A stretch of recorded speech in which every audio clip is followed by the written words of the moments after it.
عدالت عالیہ بلوچستان میں grand health alliance کے صوبے کے سرکاری ہسپتالوں میں ہڑتال سے متعلق درخواست کی سماعت ہوئی۔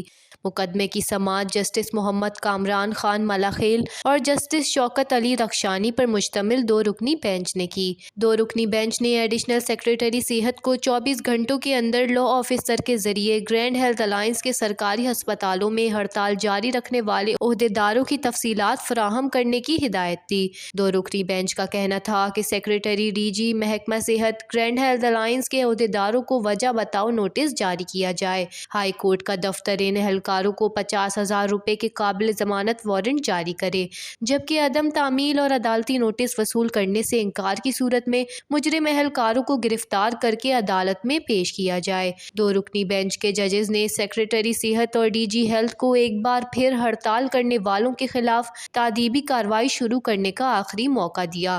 سماعت میں ایڈیشنل سیکریٹری صحت کا کہنا تھا کہ عدالت کی ہدایت پر جاری کی گئی 633 ملین کی رقم غلط طریقے سے پی جی ایم آئی کو منتقل کی گئی، جس پر ججز نے محکمہ صحت کے ایڈیشنل سیکریٹری کو پی جی ایم آئی ٹرینیز اور ہاؤس آفیسرز کے معاملے کی ذاتی طور پر نگرانی کرنے کی ہدایت کی۔ دو رکنی بینچ کا کہنا تھا کہ محکمہ صحت کے سیکریٹری اور انتظامیہ بھی عدالت کے حکم کی تعمیل کرنے میں بری طرح ناکام رہے ہیں۔ گرینڈ ہیلتھ الائنس کے عہدیداروں نے یہ غلط فہمی پروان چڑھائی ہے کہ وہ قانون سے بالاتر ہیں۔ محکمہ صحت اور ڈی جی ہیلتھ کارکردگی کی کم از کم حد تک بھی پورا نہیں اترتے۔ عدالت عالیہ بلوچستان نے ہدایت دی کہ ہڑتال کرنے والے گرینڈ ہیلتھ الائنس کے عہدیداروں کے خلاف توہین عدالت کی کارروائی کے تحت مقدمہ چلایا جائے۔